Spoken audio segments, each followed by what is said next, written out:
Os dons de elocução. Texto áureo. Mais do que profetiza, fala aos homens para edificação, exortação e consolação. 1 Coríntios capítulo 14, versículo 3.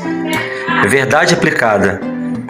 As manifestações do Espírito em profecia, variedade de línguas e interpretação de línguas resultam em edificação, exortação e consolação ao corpo de Cristo.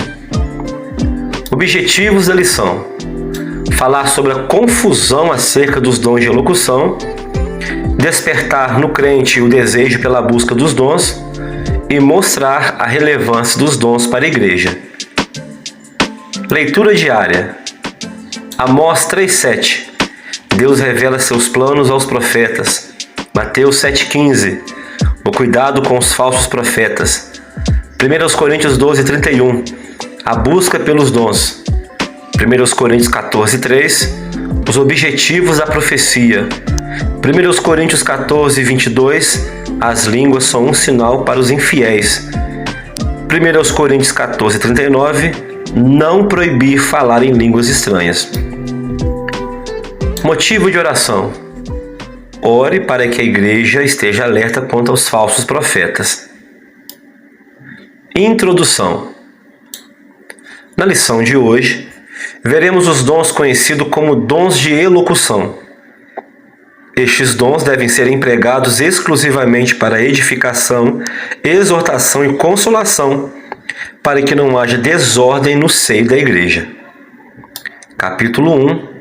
Os dons relacionados à elocução.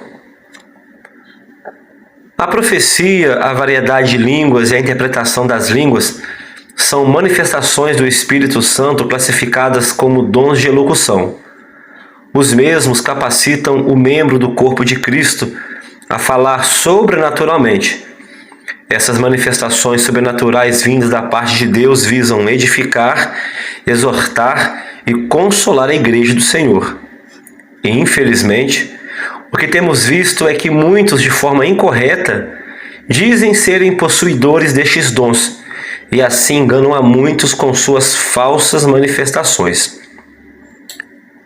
O dom de profecia permite ouvir a palavra inspirada do Espírito Santo e assim sermos edificados, exortados ou consolados por ela. Esta voz profética se consolida pelo cumprimento fiel e pelos resultados. Conforme lemos em 1 Coríntios 14, versículo 24 e 25, mas se todos profetizarem e algum indouto ou infiel entrar, de todos é convencido, de todos é julgado. Os segredos do seu coração ficarão manifestos e assim lançando-se sobre o seu rosto, adorará a Deus, publicando que Deus está verdadeiramente entre vós. O Espírito Santo nos capacita com este dom para servirmos à Igreja de Cristo. O bispo primaz Manuel Ferreira comenta: nos últimos anos, este assunto tem sido tema de infindáveis discussões, fazendo com que muitos fiquem confusos sobre este assunto. A Bíblia nos faz ver que o dom de profecia é uma habilitação divina ofertada ao crente para edificação, exortação e consolação dos santos. O apóstolo Paulo possuía uma visão profunda sobre a importância do dom de profecia para a Igreja de Cristo. Em um dos seus textos sobre o assunto, ele exorta a igreja para buscá-lo, seguir a caridade e procurar com zelo os dons espirituais, mas principalmente o de profetizar. 1 Coríntios 14, versículo 1. Importa-nos reiterar que a sua importância é tamanha, pois aquele que profetiza edifica toda a igreja. Assim, através do dom de profecia, o Senhor fala abertamente de forma simples e direta com o ser humano, com o intuito de edificá-lo, exortá-lo e consolá-lo. Stanley Orton, na sua obra 1 e 2 Coríntios, página 117, comenta: o dom da profecia está disponível a todos os crentes em Jesus, não só aos profetas. O Espírito usa este dom em uma diversidade de modos para levar a mensagem de Deus ao corpo de crentes. O sermão de Pedro no dia de Pentecostes não foi um sermão na acepção comum da palavra, antes foi uma manifestação do dom de profecia. A Igreja de Cristo, bem doutrinada, não tolera os falsos profetas em seu meio e faz o uso correto dos dons espirituais de acordo com a palavra de Deus. João, em suas palavras, sedimenta que é dever da Igreja julgar as profecias para ver se estão de acordo com a palavra de Deus. Isso está escrito em 1 João, capítulo 4, versículo 1. Ele manda provar a veracidade dos profetas para ver se está em conformidade com a Bíblia. O apóstolo Paulo também orienta a igreja sobre a necessidade de julgar. 1 Coríntios 14, 29. A igreja deve julgar, como comentou Stanley Orton, meticulosa e publicamente, com deliberada consideração e avaliação, o que o Espírito supostamente está dizendo. Isso incluiria como a profecia se alinha com a palavra de Deus, como satisfaz a necessidade, qual é o propósito de Deus e o que os crentes devem fazer com o que ouvem para edificar o corpo. Se a Bíblia nos orienta a julgarmos e provarmos se a profecia é de Deus ou não, é porque certamente existe a probabilidade de não ser de Deus. Satanás procura implantar no corpo de Cristo falsos profetas para desestabilizar a saúde espiritual da igreja e assim levá-la ao erro, provocando sérios prejuízos à comunidade local. Portanto, devemos julgar as profecias de modo a saber se está de ajuste com a palavra de Deus, com a doutrina da igreja, se é para a glória de Deus e a salvação do ser humano. Se avaliarmos atentamente as profecias, veremos que não devemos abdicar do auxílio do Espírito Santo para reconhecer a correta voz do Senhor. Sendo assim, é importante termos o entendimento de que, como pentecostais, o dom de profecia continua sendo útil para contribuir para a edificação e o aperfeiçoamento dos santos. No capítulo 1, nós aprendemos que a Bíblia instrui que a profecia deve ser julgada na igreja e que o profeta deve corresponder aos ensinamentos bíblicos. Capítulo 2. O dom de variedade de línguas. Em meio a tantas dúvidas que surgem sobre o dom de variedade de línguas, na condição de dom, assim como os demais catalogados na Bíblia, podemos dizer que este dom é uma das manifestações do Espírito Santo, quando este se revela através de uma expressão falada de maneira divina, nunca aprendida pela pessoa que fala. Entre os ensinamentos do apóstolo Paulo a respeito do dom de variedade de línguas, em 1 Coríntios 14, ele escreve sobre este dom com a finalidade de constituir algumas diretrizes para ajustar a forma desorganizada de culto que a igreja de Corinto estava realizando.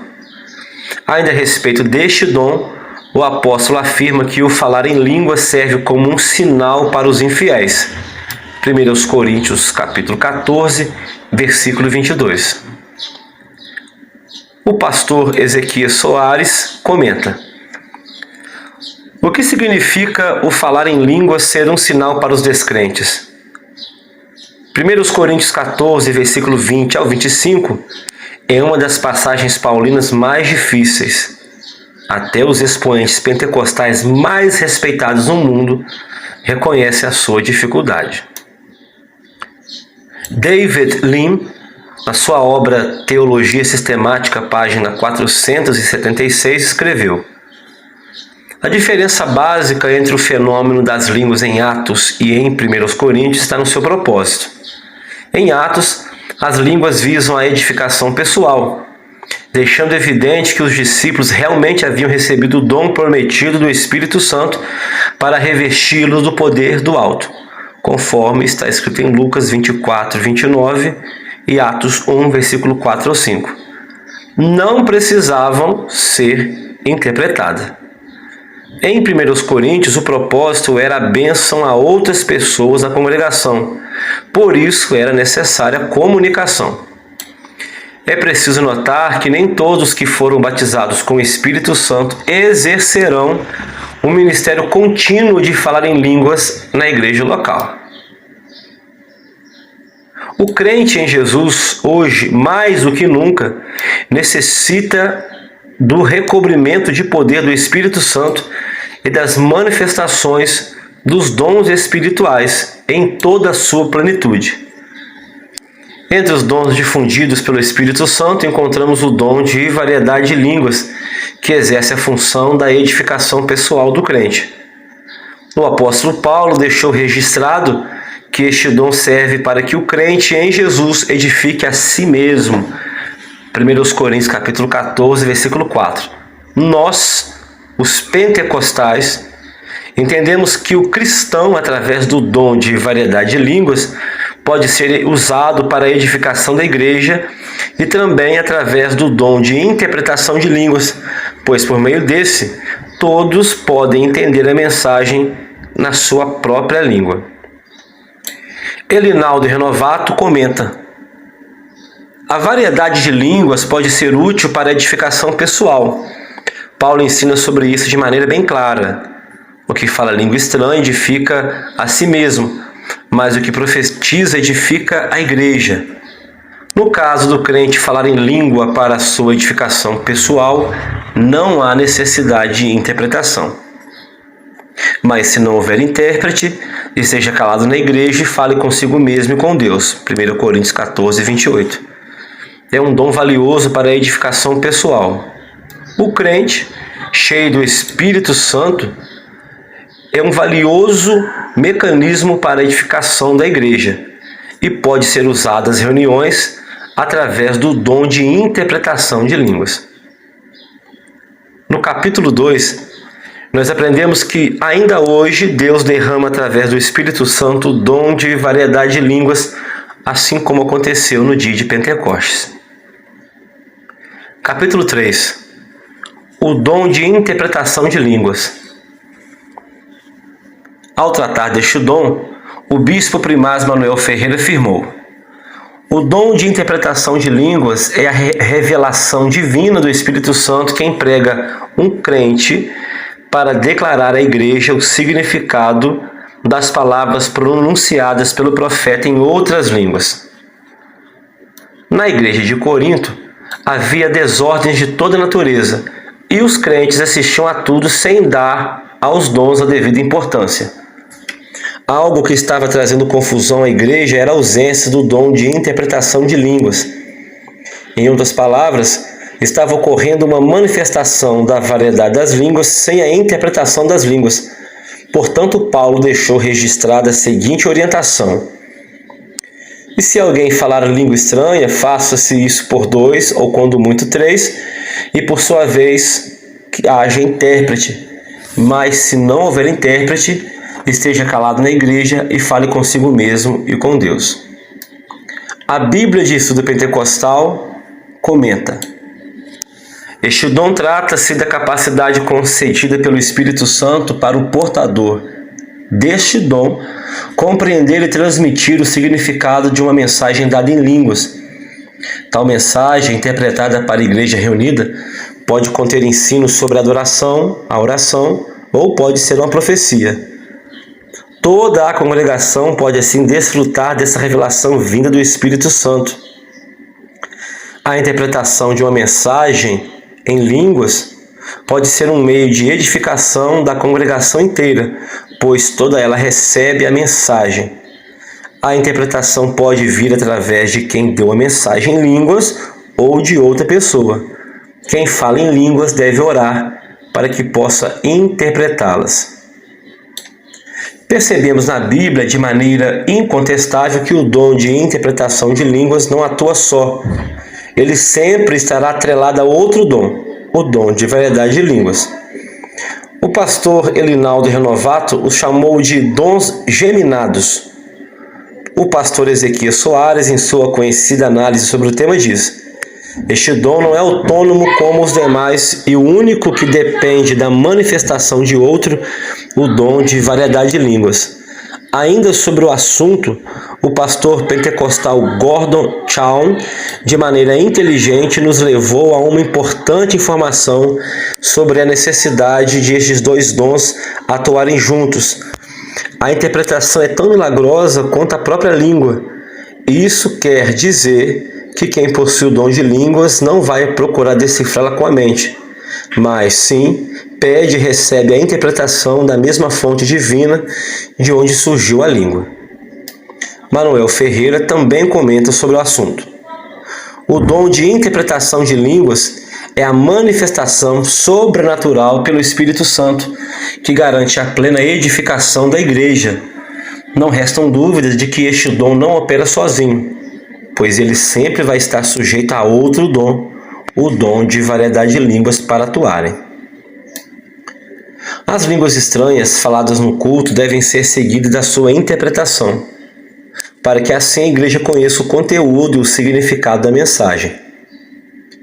E se alguém falar língua estranha, faça-se isso por 2 ou quando muito 3, e por sua vez haja intérprete. Mas se não houver intérprete, esteja calado na igreja e fale consigo mesmo e com Deus. 1 Coríntios capítulo 14, versículo 27 ao 28.